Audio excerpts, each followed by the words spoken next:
Assalamualaikum warahmatullahi wabarakatuh. Perkenalkan, nama saya Sadam Minastian dari kelas TL2C. Di sini saya akan membuat video remedial matematika terapan 2. See you. Jadi untuk soal pertama adalah buat tabel yang berisi 10 data, kemudian tentukan persamaan regresi linear. Nah, untuk datanya itu ada X, yaitu jam belajar, Y nilai ujian, ada X kuadrat, dan juga ada XY. Nah, untuk cara menghitungnya yaitu kita tinggal menambahkan aja dari data yang nomor 1 sampai data nomor 10. Hasil dari sigma X yaitu 55, dan juga dari Y nilai ujiannya itu dari data 1 sampai data 10, hasilnya yaitu sigma Y adalah 751. Untuk X kuadrat hasilnya yaitu sigma X kuadrat 385. Untuk XY dari data 1 dan sampai data terakhir yaitu sigma XY 4537. Nah, untuk rumusnya itu rumus persamaan linear adalah Y sama dengan A tambah BX, dengan B-nya itu N sigma XY dikurang sigma X dikali sigma Y per N kali sigma X kuadrat dikurang sigma X kuadrat. Nah, untuk A sendiri adalah sigma Y dikurang BX B sigma X per N. Nah, untuk diketahuinya yaitu hasil dari data yang ini semua ya. Sigma X adalah 55, sigma Y adalah 751, sigma X kuadrat yaitu 385, sigma XY yaitu 4537, untuk N-nya itu 10, dikarenakan ada 10 data. Nah, lanjut kita menghitung A dan B. Untuk B-nya itu kita mulai dulu, yaitu N masukkan ya. N itu 10, dan untuk sigma XY-nya ini 4537 dikurang 55, terus dikali 751 per 10 dikali 385 dikurang 55 kuadrat. Nah, hasilnya itu adalah 45370 dikurang 41305 per 3850 dikurang 3025 sama dengan 4065 per 825 sama dengan 4,93 untuk nilai B. Nah, untuk nilai A-nya sendiri yaitu 751 dikurang 4,93 dikali 55 per 10 sama dengan 751 dikurang 271 dikali 15 sama dengan 10 per 10. Terus hasilnya itu adalah 479,85 per 10 sama dengan 47,99. Nah, untuk persamaan regresi linearnya itu yaitu Y sama dengan 47,99 ditambah 4,93X. Selanjutnya ada persamaan regresi ganda. Bisa dilihat sendiri untuk tabel-tabelnya itu ada X1, X2, Y, X1 kuadrat, X2 kuadrat, X1, X2, X1Y, X2Y. Nah, untuk caranya itu kita menghitung satu-satu dulu ya, dari X1 sampai X2Y. Nah, nanti hasilnya itu akan ditaruh bisa di sini dan juga di bawahnya. Nah, untuk hasilnya itu Y itu ada 10 dikarenakan 10 itu dari data tabel yang ini regresi ganda jumlah. Nah, selanjutnya ada sigma X1 hasilnya itu 60, sigma X2 ada 65, sigma Y yaitu 746, sigma X1 kuadrat yaitu 440, sigma X2 kuadrat yaitu 445. Nah, untuk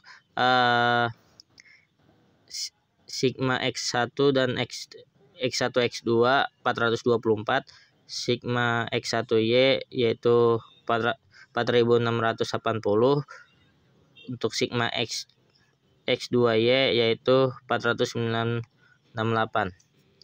Nah, untuk mengetahui rumusnya tersebut kita pakai rumus Y sama dengan A tambah B1 X1 ditambah B2 X2. Rumus. Nah, di sini ada rumusnya, yaitu ada N sigma X1 sigma X2 sigma X1 sigma X1 kuadrat sigma X1 X2. Nah, untuk baris ketiga yaitu sigma X2 sigma X1 dan X2 X1 X2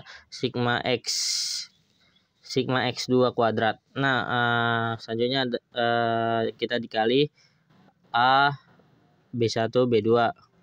Selanjutnya sama dengan sigma Y sigma X1Y sigma X2Y. Untuk perhitungannya yaitu kita masukkan data dari rumus tersebut, yaitu untuk N-nya itu 10, untuk sigma X1-nya 60, dan sigma X2 yaitu 65. Maka selanjutnya kita tinggal taruh data table ini ke sini ya. Selanjutnya udah ditaruh, maka kita akan jumlahkan nih dari sini. Baris pertama 10, 440 sama 445, terus 60 itu 424 sama 62. Nah, untuk 65 nya sendiri 65 61 496 8. Nah, untuk yang keduanya itu kita mulai dari bawah, ada 65 440 65 424 A.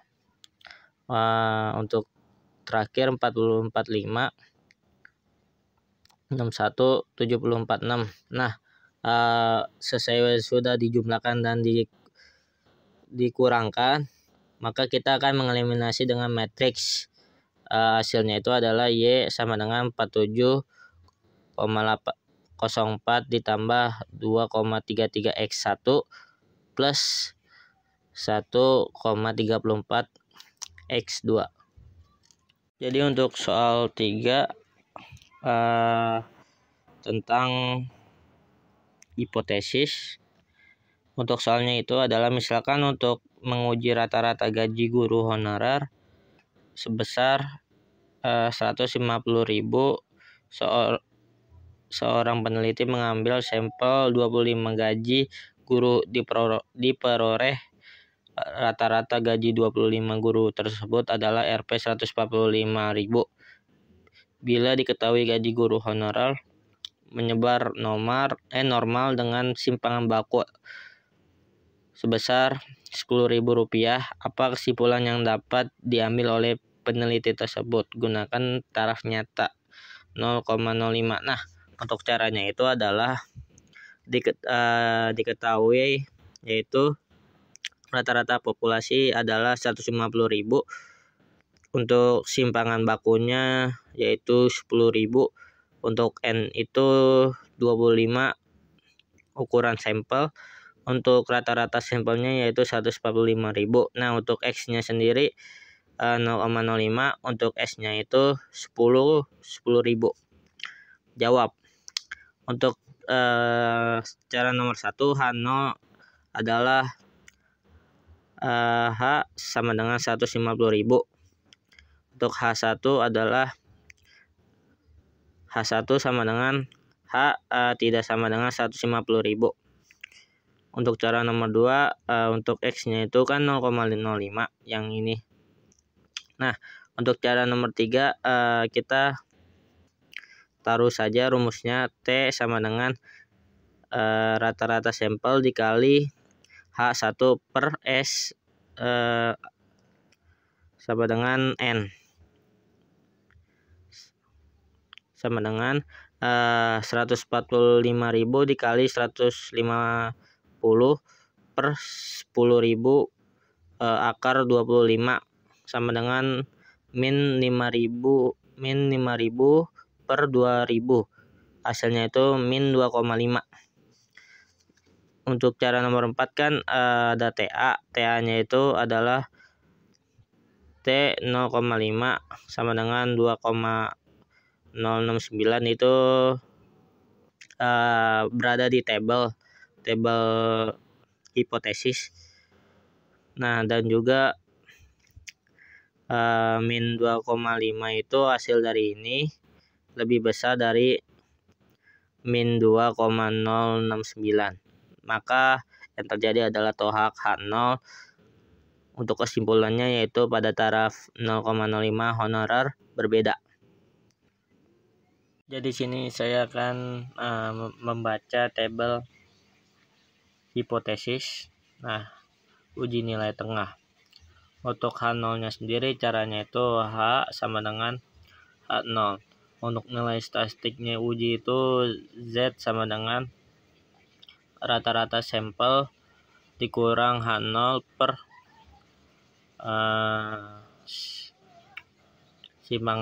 per simpangan baku akar N.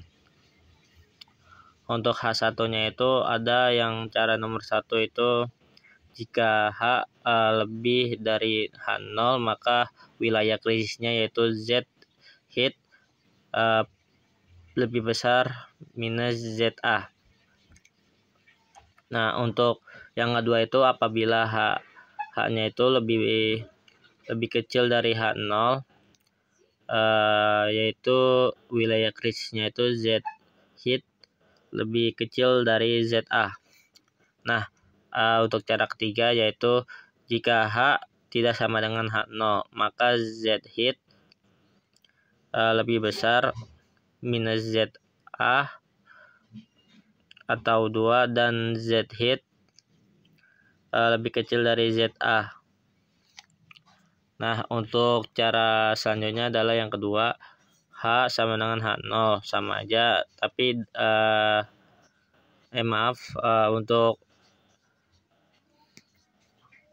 untuk simpangan bakunya diketahui dan N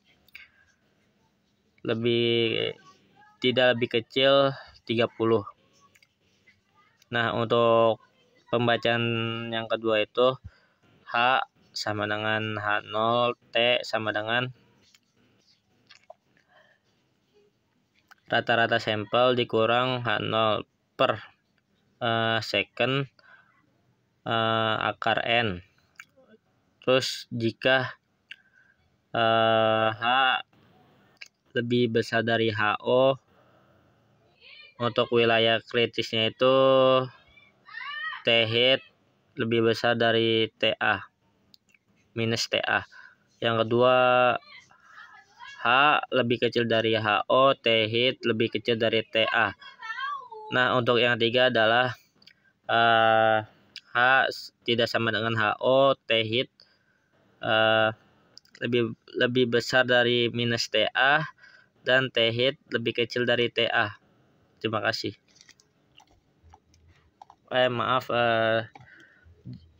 Terus untuk terakhir simpangan bakunya itu tidak diketahui dan N lebih besar dari 30.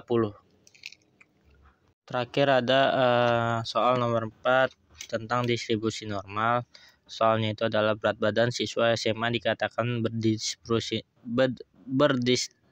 normal dengan rata-rata 60 kg dan simpangan bakunya yaitu 8 kg. Tentukan A. Peluang bahwa seorang siswa memiliki berat badan kurang dari 70 kg. B. Peluang bahwa berat siswa di antara di antara 56 kg dan 68 kg. C. Berat badan yang termasuk 5% teratas dari distribusi ini. Nah, kita akan menjawab tentang nomor A, yaitu kita ubah X ke Z sama dengan Z sama dengan X dikurang simpangan baku.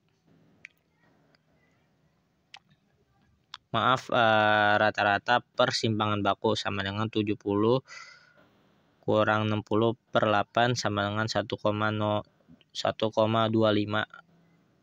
Z sama dengan 1,25 dengan tabel distribusi normal, yaitu P dalam kurung 2 lebih besar 1,25 sama dengan 0,8944. Nah, untuk kita jadiin ke persennya yaitu 89,44%.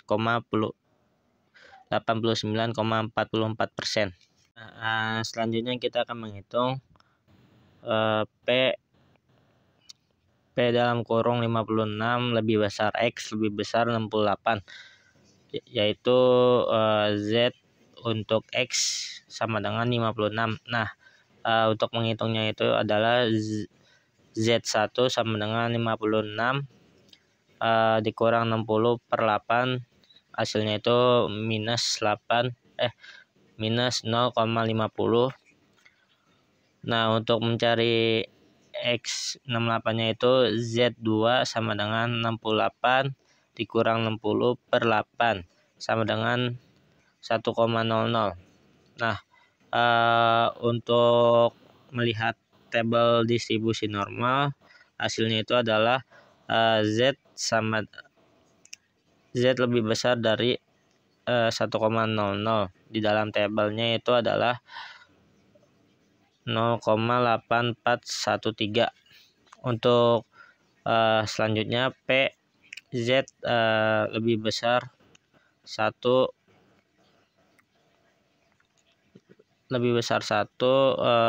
dikurang 0,50 sama dengan 0,3085. Selanjutnya ada P 56 lebih besar dari X lebih besar dari 68 sama dengan P